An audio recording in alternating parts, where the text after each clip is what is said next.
This video is going to be about how to get out of negative cash flow. How to get out of negative cash flow. So in this scenario, this person has $3,000 for their income and $3,200 for their expenses, which equals to a negative cash flow. This person's rent is $1,000. They have loans that equal out to $450. They have a food expense of $500, electric $150 a month, subscriptions $80 a month. You get the gist of it.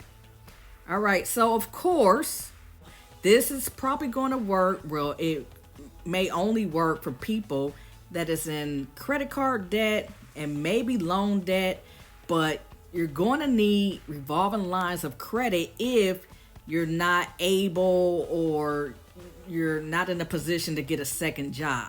Otherwise, the thing to do would be to earn extra money. But this may also at least involve you doing a little bit of budgeting. But even if you don't, this can still work. So what you do is, when you get the $3,000 in your checkings account, what you're going to do is you're going to pay your rent. Some people can use services like Plastique. I think the other one is Melio.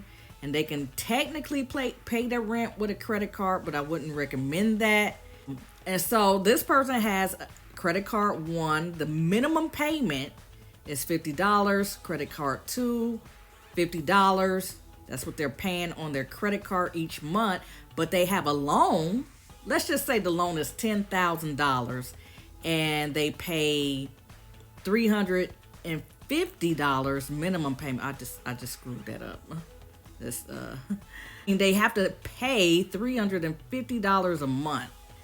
And so when you get your check, you're going to pay your rent and you're going to pay your loans. That's going to tally up to $1,450 in rent. What the person can do is get a new line of credit. I would recommend getting a 0% balance transfer card. You want to be able to at least eliminate this loan because this is not a revolving line of credit. So once you pay down that $350 loan, you can't pull back from it. Now, this is not necessarily a strategy to help you pay off your loans faster. It's to help you get rid of negative cash flow or zero cash flow. All right. So if you need a little extra cash flow or you want to just free up a little bit of money, what you're going to do is, let's just say the person again has a $10,000 loan. Let's say they paid it all the way down to $2,000. But they still, no matter how much they pay down, they still have to pay this $350 minimum payment every month. And so they're going to get the new line of credit on a 0% balance card. Hopefully you can get one for 21 months. A lot of them at least give you 12 months, 18 months, and some do give you 21 months. Like the Citi Diamond Preferred card. You got Wells Fargo Active Cash card. And most of these have 0% annual fees. And so these are the cards, at least that I'm looking at, that they say that, you can get a zero balance transfer card for 21 months. But if you can't find those, you can also find another one. And also, since you'll be putting the remaining of your loan on this card, you have to make sure that the line of credit is large enough for you to put the loan on. So if you owe $3,000 on your loan, and this is like a personal loan or any loan that's not revolving, you're going to have to make sure your new line of credit can accommodate that, and hopefully give yourself a little bit of wiggle room. So you might have to actually apply for 2 cards. So hopefully you haven't applied for credit in the last 6 months. So if you have applied for credit in the last 6 months, it might work, but I would strongly recommend at least wait 6 months before doing this, because banks don't like to lend to people that seem too desperate. But if all your ducks is in the row and you got that out the way, if you can get a credit limit of, let's say, at least $5,000,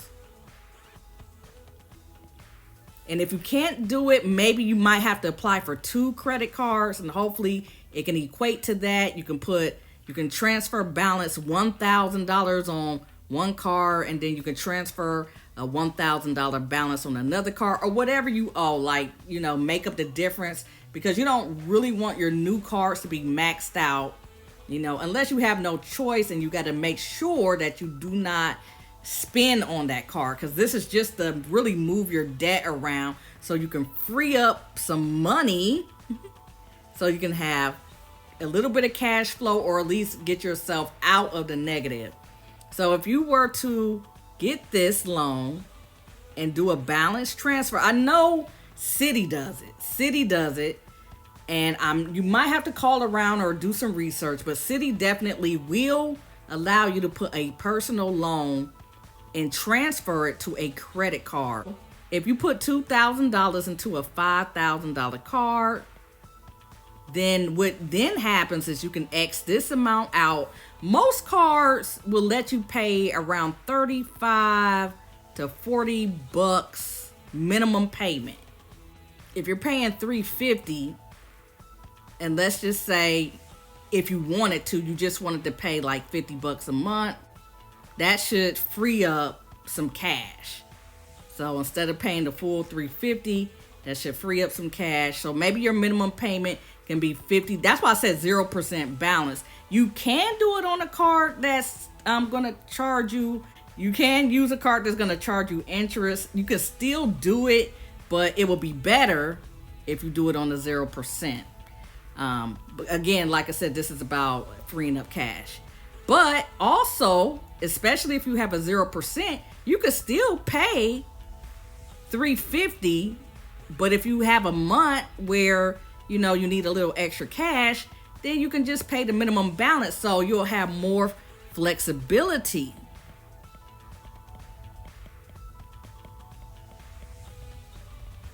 Okay, excuse my writing. And so that's all this is about. So hopefully, and even better, let's just say you, just for the sake of it, just imagine if this card actually had maybe a welcome bonus. And again, so you have a little extra money. You'll have an extra $3,000 in this scenario.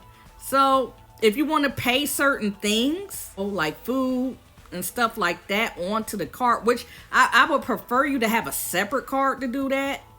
But you kind of get what I'm saying. If it has a 2% cash back, a 5% cash back in certain categories, you can probably make anywhere from 20 to maybe $50 extra a month. That's not a lot, but you won't be in the negative.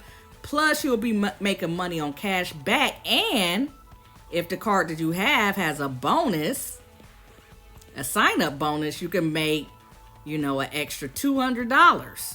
And it might take you 3 months to do it. It depends on how quick you meet the bonus, but the point is you'll have an extra $200. Now, I recommend for this person, maybe you want to cut down on the food and maybe buy some off-brand food, and hopefully you can save yourself $100. So maybe instead of this person's food bill being $500, maybe they can take $100 off and spend more frugally, but not to the point where it's gonna hurt them.